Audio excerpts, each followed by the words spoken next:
Coba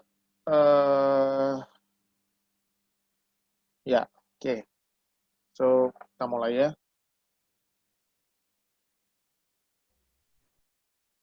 Ini teman-teman lihat EKG nomor 1, sekali lagi dari basic ya. Dari basic, teman-teman lihat ini ini ECG-nya irama.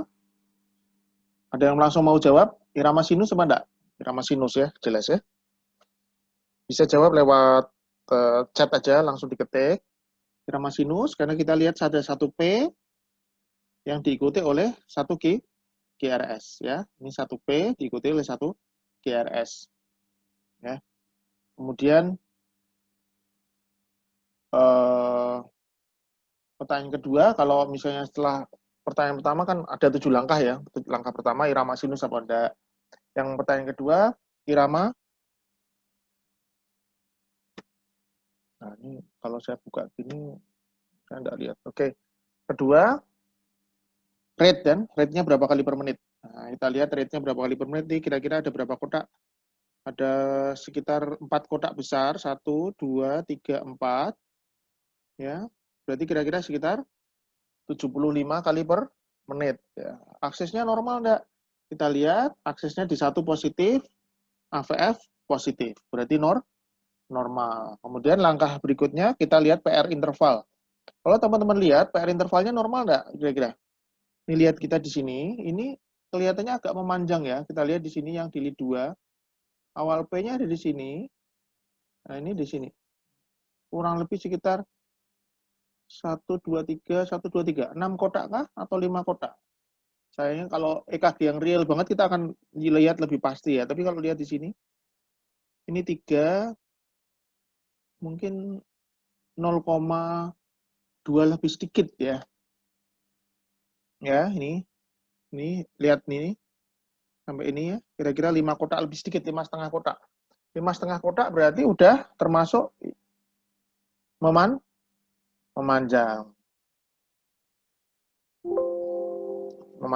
Ya. Terus kemudian memanjang tapi lihat 1P selalu diikuti oleh 1 QRS. 1P diikuti oleh 1 QRS. 1P diikuti oleh 1 QRS. Berarti AV block derajat 1 ya. Kemudian langkah berikutnya kita melihat GRS. Ada GRS lebar enggak di V1? Bentukan RBBB enggak ada. Bentukan LBBB di V6 ada enggak? Enggak ada ya.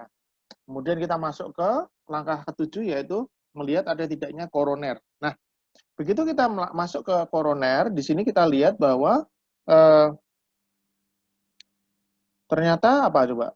Di sini tampak ada gelombang T yang tinggi di V1, V3, V4, V5. Gelombang T yang tinggi. Cuma ini kira-kira tolti koroner atau yang lain. Nah, kalau EKG itu tetap harus kepencet ya. Jadi ini adalah tolti hiperkalemia. Kenapa?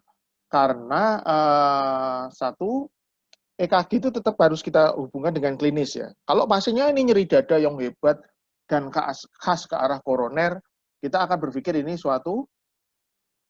mungkin suatu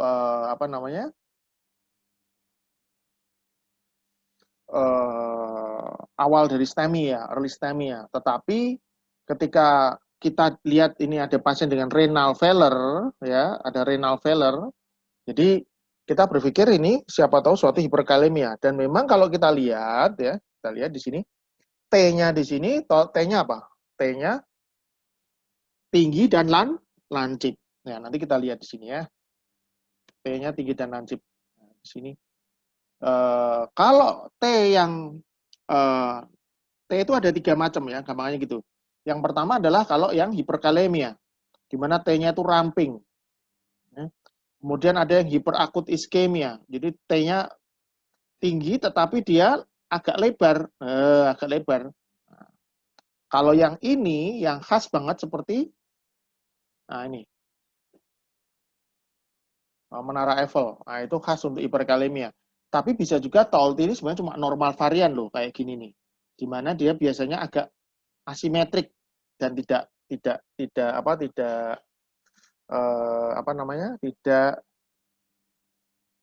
apa namanya, tidak simetris gitu.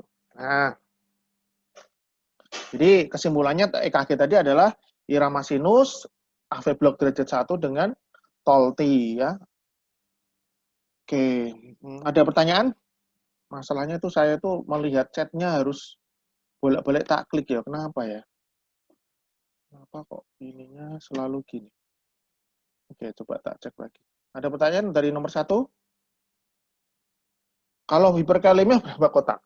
Intinya kalau lebih dari 10 kotak, lebih 10 dari 10 mili di V3, V4, itu berarti kita harus berpikir dia suatu T-nya sudah terlalu tinggi, T, gitu. Terutama apalagi kalau T-nya itu lebih tinggi dari gelombang R di V3, V4. Nah, itu kita harus mulai berpikir dia T. Jadi rata ada yang bilang 10 kotak. Tetapi kalau antara hiperkalemia, lihat, ini yang hiperakut iskemia dengan hiperkalemia ini sama aja.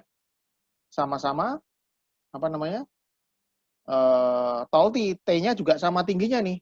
Tuh, ya. T-nya sama tingginya. Nah, kita lihat nih, ini yang hiperkalemia ya. Nah, yang ini yang hiperakut T. Lihat, ininya lebih lebar bawahnya. Kalau tadi, ya ini lebih ramping. Dan tetap kita harus berdasar pada klinis pasien. Kita ECG itu enggak. Makanya kalau kita baca ECG yang dari laborat, nah itu yang agak susah. Misalnya ada laborat tertentu, ada hasil pasien kita suruh baca, nah itu kadang-kadang yang agak kesulitan di situ. Karena apa namanya tidak selalu tepat kita tuh bacanya. Tapi kalau kita tahu klinisnya, ini pasien dengan gagal ginjal, ada dyspnea, kita langsung berpikir nih suatu Tolti karena hiperkalemia. Lain misalnya pasien dengan chest pain. Nah, karena kadang-kadang ya harus diakui kadang-kadang agak mirip juga nih Toltinya nih. Ya. Toltinya bisa agak mirip nih. Ya. Gitu. Oke. Ada pertanyaan? Sebentar. Discard. Sebentar. Saya tuh kehilangan chat ya. Chat tuh selalu kok harus tak klik ya. Ya begitulah kalau guru iki rada desa ora pati mudeng komputer kan. Jadi ya gini iki. Nah, hilang lagi tuh chatnya. Jadi kalau kalian nanti kalau mau ngomong aja po ya, tak bikin ngomong aja ya. Tapi nanti kalau pas bentar, kalau mau bikin ngomong gimana caranya? Ini tidak usah laser pointer. Halo? Kalian bisa unmute sendiri enggak mic-nya? Bisa. Bisa ya? Oke. Bisa ya. Karena ini aku kalau ngelihat chat ternyata chatnya tersembunyi. Jadi kalau kalian mau tanya aja deh, ngomong aja, nggak apa-apa. Tapi kalau pas nggak ngomong dimatiin ya, biar suaranya nggak nganu semua, nggak rame gitu. Ya. Oke, tanya apa nih? Kalau ada hiperakut iskemik, terapi ACS atau evolusi sama ada ST elevasi. Kalau teman-teman yakin betul bahwa itu suatu hiperakut terapi sebagai ACS. Nggak apa-apa, tetap di loading, aspirin, clopidogrel, boleh. Ya, kalau sangat yakin, boleh. Cuma masalahnya kalau nggak yakin gimana? Kalau nggak yakin ya kita lakukan EKG serial gitu. Kalau nggak yakin ya, tapi kalau klinisnya sangat khas, ECG-nya jelas, apalagi kalau ada ECG sebelumnya. Jadi itulah pentingnya catatan medis. Kalau ada catatan medis yang dulu itu misalnya apa namanya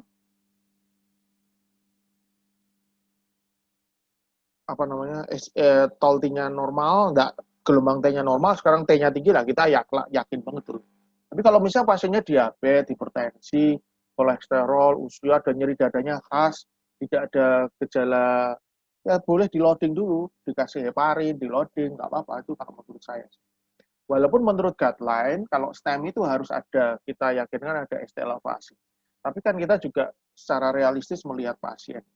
Gampangannya ini, kalau kamu gini loh, Kamu nanti kalau jadi dokter atau udah jadi dokter atau mau jadi spesialis apapun itu paling penting adalah apa jenenge menerapi pasien tuh seakan kalau ini keluargamu kamu mau apain tuh gitu. Kita kan tahu nih kalau misal pasien dengan ini kayak misalnya pasien dengan STEMI nih di sini nih. Ini udah nyeri dada khas banget ECG-nya kayak gini. Dia jelas tidak ada faktor-faktor apa namanya? Faktor-faktor yang kemungkinan terjadi hiperkalemia misalnya. Pasien nyeri dada khas menjalar ke kiri. Terus kira-kira baru 1 jam yang lalu EKG-nya kayak gini. Kalau pertanyaannya gampang.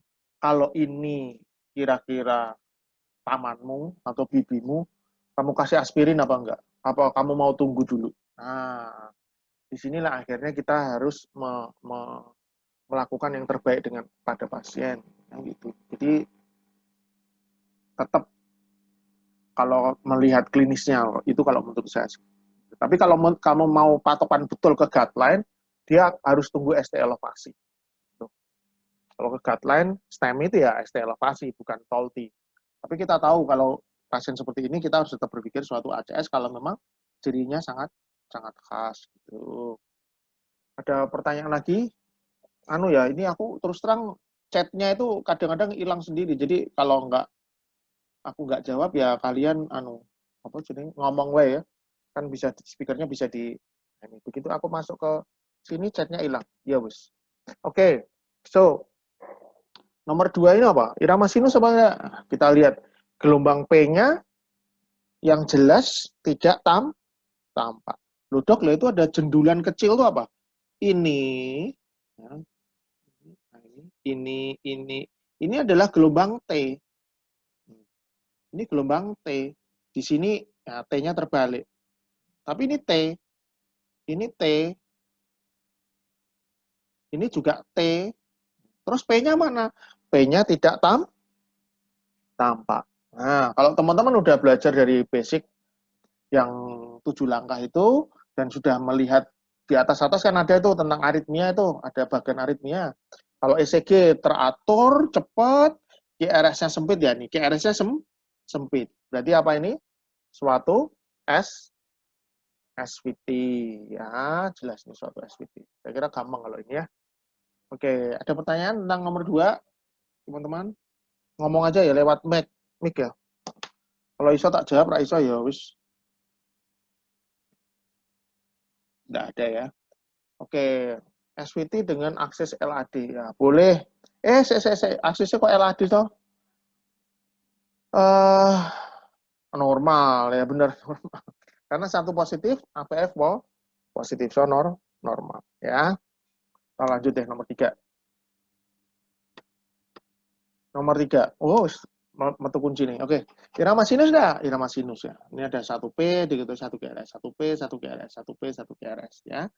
Kemudian berapa kali per menit? 75 kali per menit. 1, 2, 3, 4. Nah, aksesnya 1 positif, AVF negatif, tapi di 2 masih banyak positifnya. Jadi aksesnya normal. Kalau saya memakai akses LAD itu kalau 2-nya betul-betul udah negatif. Walaupun ada buku yang lain yang berbeda sih ya, mana yang benar bukunya.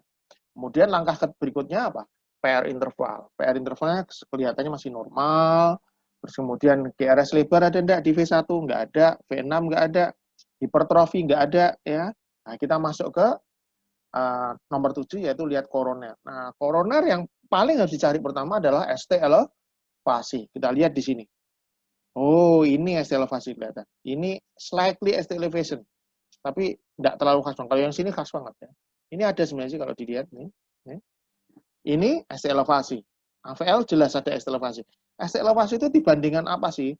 Sebenarnya adalah dibandingkan dengan segmen TP, T ke P. Jadi ini, nah kita tarik garis sini set, tuh ini ST elevasi. Gitu. Ya. Terus kalau tempatnya di mana? Karena ini lateral, ya, berarti anterolateral. Dan kita yakinkan bahwa ini betul-betul suatu STEMI kalau kita temukan apa?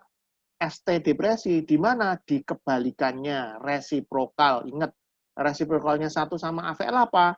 3 sama AVF. Ada resiprokal, yaitu ST ST depresi. Jadi kalau ketika satu AVL ST elevasi, maka di 3 AVF akan ST depresi, dan itu makin meyakinkan kita bahwa akan ada suatu apa namanya, STEMI ya. Karena teman-teman kan kemarin udah aja di soal 1 hari 1 EKG, Dr. Isna ini menunjukkan soal early repolarization. Nah, itu pada early repolarization nggak ada resiprokal. Nah, itu salah satu yang membedakan dengan suatu apa namanya, STEMI ya. LVA dengan Cornell, ya wis mungkin. Aku belum sempat ngitung tuh. Ya, yes, oke. Nomor 4 ya sekarang ya. Apa Mas? Aku tuh masalahnya chatnya itu harus tak klik participant. Jadi kalau mau STEMI lateral. Kenapa ada STEMI lateral? Karena V5, V6-nya ikut dia. V5, V6-nya ikut. Jadi gini, STEMI itu kalau lateral kita sebut misalnya high lateral. Kalau high lateral berarti satu AVL doang. Tapi lihat, ini V6-nya ikut. Ya, ini V5-nya walaupun tidak terlalu khas, tapi ikut. Tapi yang khas banget di V6. Nah, makanya disebut sebagai STEMI anterolateral. Itu. Oke. Lanjut ya. Kenapa ya kok harus aku... Ya kenapa kok harus tak klik?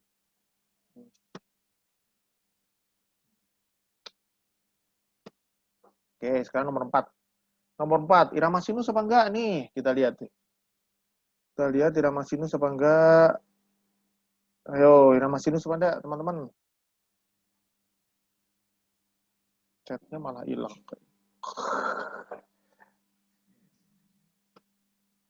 Oke. Irama sinus apa enggak? Irama sinus. Karena ada 1 P diikuti oleh 1 QRS. Berapa kali per menit? Kira-kira 1, 2, 3.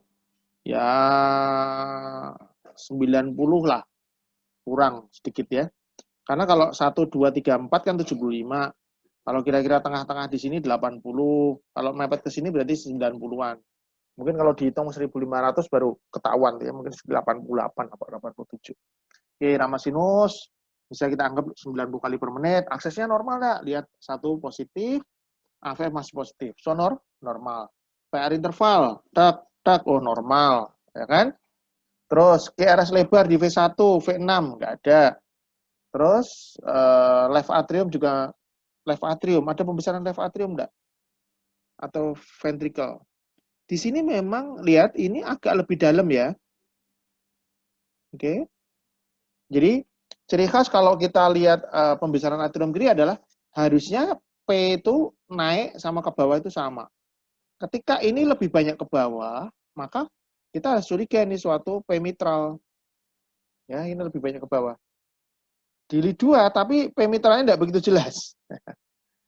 Jadi ya mungkin suatu hipertrofi atrium, masih curiga ya. Terus hipertrofi ventricle kayaknya sih nggak ada. Nah, masuk ke koroner. Koroner ada nggak? Lihat. ST elevasi ada nggak? Cari dulu yang pertama ST elevasi dulu, itu yang penting. Nah, kalau nggak ada ST elevasi, lanjutannya ST elevasi. Apa lanjutannya? Kalau udah old kan jadi ada gelombang Q. Nah, kita lihat. Di sini ada gelombang Q, oh ada nih di V1 sama V2. Ini gelombang Q.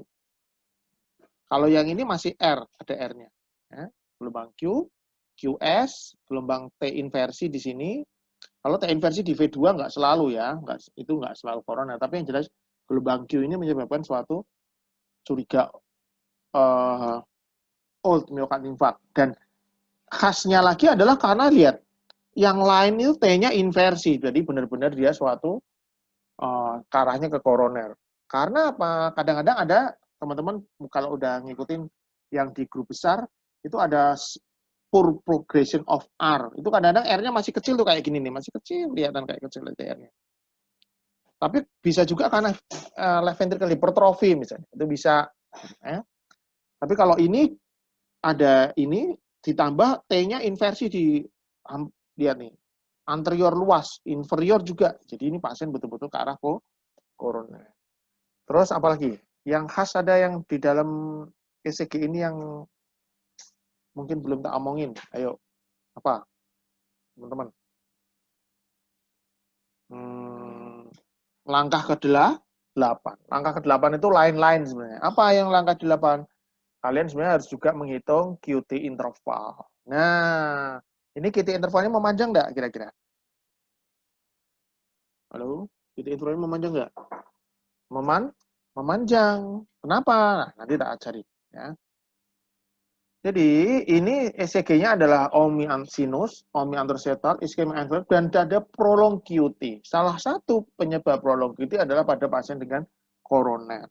Nah, QT interval itu caranya gimana sih menghitung? Jadi intinya ya dari awal Q sampai akhir gelombang T di sini. Ya. Kalau T-nya itu gelombang ini kan U.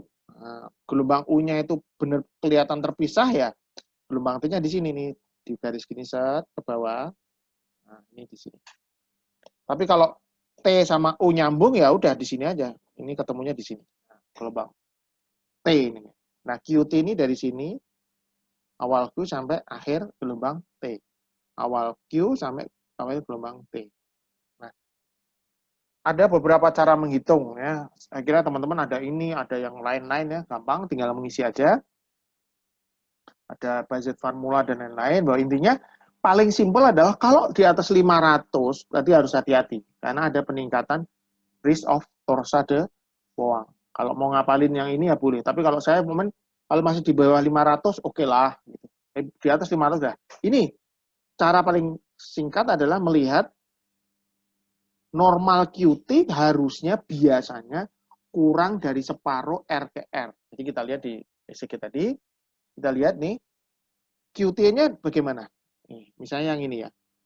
Ini awal gelombang QRS sampai awal T. Ini dibandingkan dengan ini. Kira-kira separuhnya atau lebih? Nah, lebih dari separuh. Ketika lebih dari separuh, berarti kita curiga dia suatu long QT tanpa harus ngitung. Kalau misalnya kalian itu kalau UGD pasiennya cuma 1-2 gitu nggak apa-apa ya. Tapi kalau misalnya pasiennya banyak, kalian harus ngitung pakai apa jenisnya kalkulator kan kesuwen, ora keren tuh. Ning ngarepe pasien kok ngitung kalkulator. Wah, kok piye gitu. Jadi kita lihat kira-kira QT-nya lebih dari separuhnya RTR, berarti kita udah curiga dia suatu long QT. Ada pertanyaan nih, nomor 4. Boleh pakai mic, boleh ngechat. Nggak ada ya. Oke, so kita lanjut ke nomor 5. Oke, nomor 5. Irama sinus enggak? Nah, ini nih agak ketika kita melihat sekilas ini EKG-nya agak tidak teratur kan gitu kan. Tapi tetap kita harus cara simpel lihat gelombang P. PQRS, PQRS, P. Loh, tapi lihat ada P yang tidak diikuti oleh QRS. Oh, apa itu? Nah, kita sudah berpikir dia suatu AV block. Tapi dari awal iramanya tetap sinus. Karena ada P diikuti oleh satu QRS. Walaupun ada drop beat, ada yang terblok, tapi iramanya sebenarnya sinus. Berapa kali per menit? Pada fase yang irregular kayak gini, maka kalau ingin detail ya 6 detik dikalikan 10 gitu. Tapi kalau dikira-kira ini mungkin sekitar 60-an kali per menit lah ya. 60-an. Karena lihat, ini sampai sini kan 4 kotak, berarti 75. Tapi ada yang kedrop beat. Ya. Jadi biasanya yang kita hitung itu adalah irama ventrikelnya gitu. Jadi kalau mau detail ya bisa aja irama sinusnya sekian, irama ventrikelnya sekian, itu boleh. Tapi kalau secara umum itu kayaknya nggak terlalu terlalu repot gitu. Ya udah kita bilang irama sinus berapa kali per menit, yang kita hitung adalah ventrikel karena ventrikel ini hubungannya dengan fase sistolik kan, ya. Irama sinus sekitar 60 kali per menit, aksesnya normal enggak? Satu positif, AVF negatif, tapi duanya masih positif, jadi normal. PR interval, nah tadi PR interval kita lihat tak, Berarti ada drop bit. Dan P-nya selalu sama. Jadi tidak ada memanjang. Berarti AV block derajat 2 yang mana? Yang mau bits tipe 2. Karena PR intervalnya tetap tidak memanjang. Tapi ada drop bit nih. P yang tidak diikuti oleh GRS. Nah, kan gitu. Terus kemudian apa jenenge? GRS lebar. Lah, kita lihat di V1 ada enggak RBBB? Wah, nggak tampak nih di V1. Kita lihat di V5, V6. Oh, ini ada ya. Nah, takek ini, ada takeknya. Tambah meyakinkan kita lihat di 1 sama AVL. Oh, benar nih. Apa nih? LBBB. Ya, jadi jawabannya adalah irama sinus AV block grade 2 mau pitch 2 dengan LBBB. Ya, very good.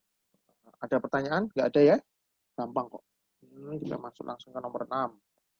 Nomor 6, irama sinus enggak? Ya, irama sinus berapa kali per menit? Kira-kira 1, 2, 3, 4, ya 75 kali per menit. Aksisnya 1 positif, AVF positif, PR interval normal, QRS lebar nggak ada, hipertrofi, oke lah. Nggak begitu jelas. Mungkin ada, mungkin. Ini masalah ini terganggu dengan segmen S, segmen ST. Segmen ST-nya ada apa? Ada ST elevasi. Saya kira teman-teman semuanya udah jelas banget. STEMI inferior. Diyakinkan dengan ada resiprokal di 1 sama AVL, ya kan? Kalau ini ST elevasi, 1 AVL adalah lawannya. Harus resiprokal ST depresi. Plus, asa ST depresi juga di V1, V2, V3. Berarti infak posterior. Ya. Oke, ada pertanyaan ya. Oke, inferior posterior STEMI, very good. Kita lanjut, nomor 7. Nah, irama sinus enggak ini? Ayo. Kalau ini, saya ingin lihat respon teman-teman. Ayo tolong dijawab deh. Irama sinus apa enggak?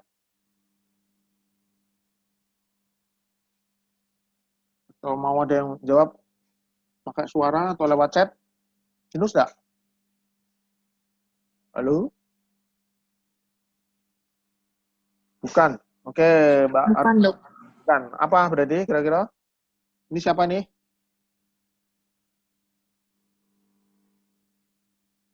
Ayo, kalau bukan irama sinus terus apa? Kalau bukan irama sinus kan ada beberapa macam tuh. Ada VT, ada SVT, ada flutter, ada AF, ada junctional, ada ventricular rhythm. Kira-kira apa? AF rapid response. Setuju ya? Ada yang enggak setuju? Oke, jadi pertama kita mau melihat ada gelombang P apa enggak ya. Kita lihat cari gelombang P ada enggak? Harusnya ada P yang manis. Terus ini apa? Ini gelombang T, ini T, ini T. P-nya kan harusnya di sini nih. Ini enggak ada gelombang P-nya. Di sini juga enggak ada gelombang P. Ada gelombang T di sini. Sorry, ini T, ini T. P-nya mana? Jangan berhenti pada satu lead. Kita harus cari lead lain. Misalnya di sini nih. Di sini juga nggak ada gelombang P. Jadi, P tidak jelas. Begitu P tidak jelas, satu hal yang, pokoknya kalau kamu nggak nemuin P, itu yang kamu lihat adalah keteraturan. Dia teratur apa enggak? Kita lihat, dia teratur apa enggak? Tidak teratur. Ya, ketika tidak teratur, berarti apa? P tidak jelas dengan RTR yang tidak beratur, berarti atrial fibrillasi. Atrial fibrillasinya cepat apa lambat? Oh, jelas cepat, ya kan? Terus aksesnya normal enggak? Ini satunya banyak negatif, AVR banyak negatif. AVR-nya positif, berarti aksesnya superior. PR interval bisa dihitung pada AF, ya nggak bisa kan, karena P-nya tidak jelas. Terus tetap kita melihat ke RS lebar. Nah, lihat di V1 dulu. Ada RSR aksen. Ya, dengan white S di V6. White S di 1, white S di AVL. AVL tidak begitu kelihatan ya. Tapi yang di 1 sama V6 itu white S. Ini RSR aksen. Berarti apa? RBBB. Ya. Berarti ini AF rapid dengan RBBB. Gampang toh?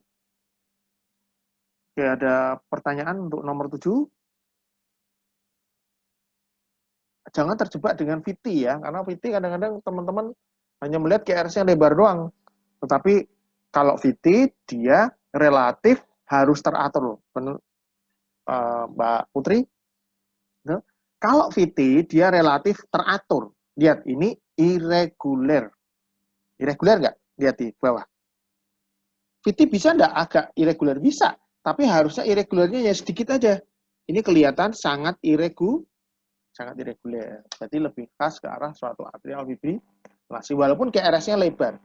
Jadi AF juga bisa dengan QRS lebar. Nah, kalau teman-teman mau itu di EKG Evo gampang ada beberapa latihan aritmia lanjutan. Nah, itu ada nih.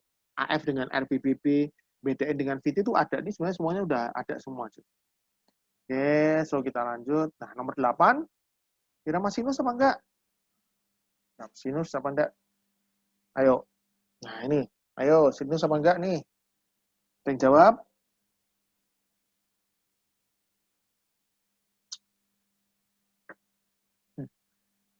Atrial flutter. Oke. Ada yang enggak setuju? Setuju semua, flutter? Ada yang masih belum jelas kok bisa flutter? Yakin semuanya flutter semua? Oke, pertama kan kita nyari irama sinus apa enggak, ya. Sinus apa enggak. Kita lihat di sini. Pertama kita bisa lihat di lead 1 nih. P-nya mana sih? P-nya enggak begitu jelas ya. Ini kayak gelombang T ini T. P-nya mana ya? Enggak tampak. Oke, kita bisa ngomong aja ini P-nya enggak tampak nih. Nah, kita cari di lead lain gitu. Lead lain di lead 2 misalnya, kita lihat di sini lead 2 ini gelombang T, P-nya mana ya? Apakah ini? Apakah ini T? P? Kalau begitu ini apa? Gitu. Itu juga kita berpikir, apakah sinus? Masih belum jelas, tapi kita curiga nih. Ini mungkin P ya. Tapi juga ada di sini nih, apa ya? Kita lihat di lead lain lagi. Pokoknya jangan langsung menyimpulkan ini misalnya apa gitu ya sebelum lihat-lihat. Nah, yang khas banget kita lihat di lead 3 sama AVF. Kebetulan karena di lead 3 ini sempat ada episode yang agak panjang. Ini agak panjang. Inilah kuncinya di sini. Kalau kita hanya melihat di sini, ini P-nya tidak begitu jelas. Tapi begitu di sini kita lihat ini. Tak, tak, tak. Oh, P. Tak, tak, tak. Oh, ini P-nya. Coba lihat di lead, misalnya di lead P3, V4, V5, V6. P-nya mana? Nggak begitu jelas kan? Coba di V4. P-nya mana? Nggak begitu jelas. Tapi kuncinya yang di sini nih. Apa itu? Kalau banyak P banyak, kemudian ada satu QRS. Nah, kalian kan kalau udah belajar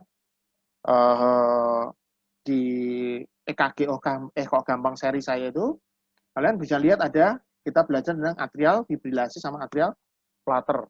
Jadi ini adalah kuncinya adalah atrial flutter dengan apa?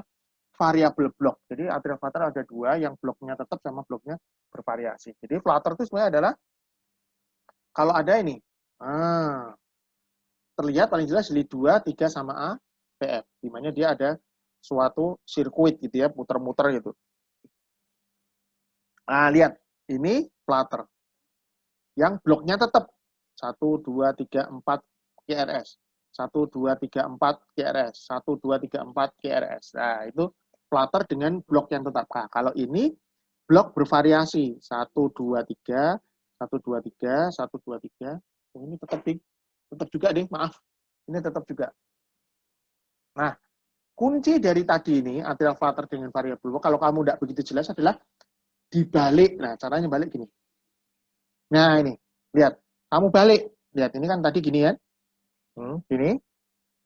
Ketika kamu balik, makin jelas kalau, lihat, delete.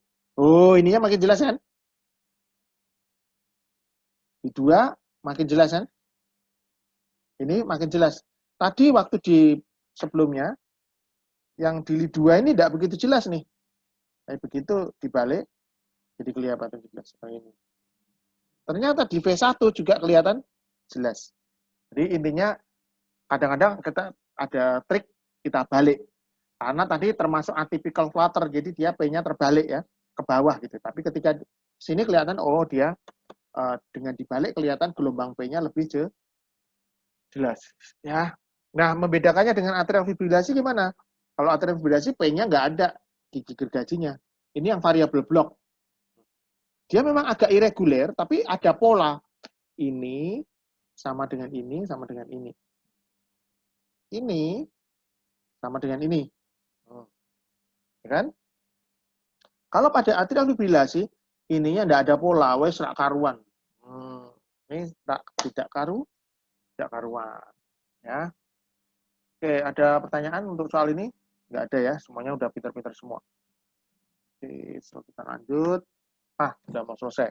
Latihan 9. Apa yang khas banget pada EKG ini? Jelas irama sinus, mungkin 70 kali per menit, aksesnya normal, PR interval normal, QRS lebar di V1, V6 nggak ada, pembesaran nggak ada.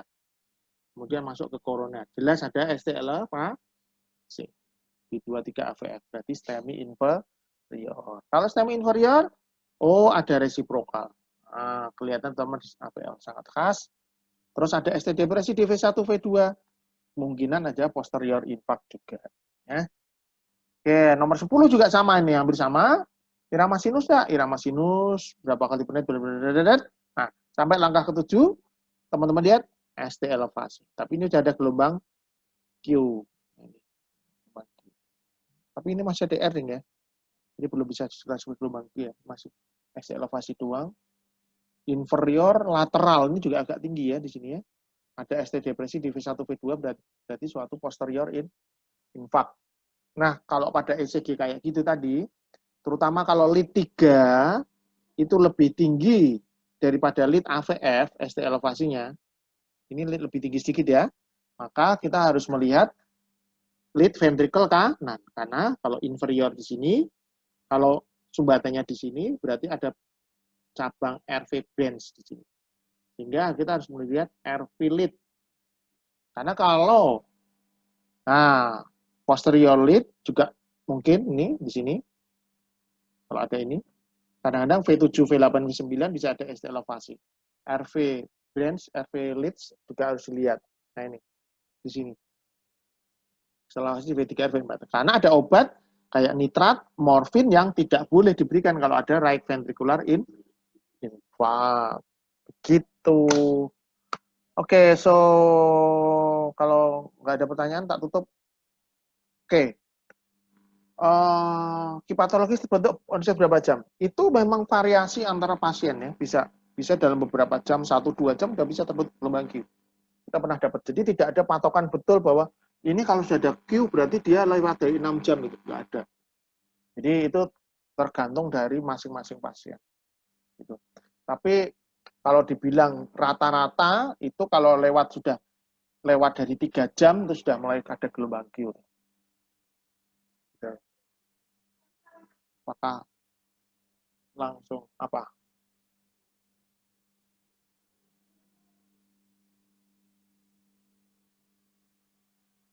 Oke, ada pertanyaan lagi? Tidak ada? Oke.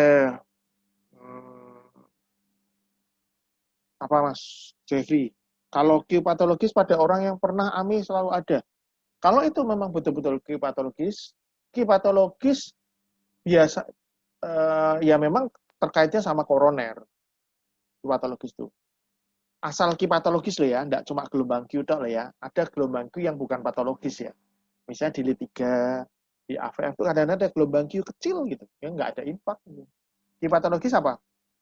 Gelombangnya cukup lebar ya, lebih dari satu kotak gitu.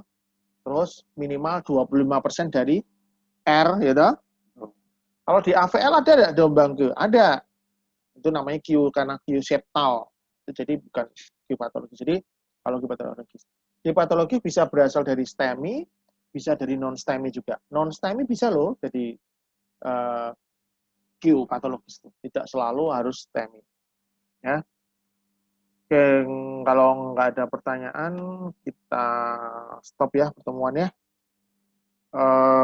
Terima kasih, semoga bermanfaat. Nanti kalau ada yang belum ikut, kita masukkan ke YouTube. Terima kasih. Wassalamualaikum warahmatullahi wabarakatuh. Waalaikumsalam warahmatullahi wabarakatuh. Terima kasih, dokter. Ya, sama-sama, Mas.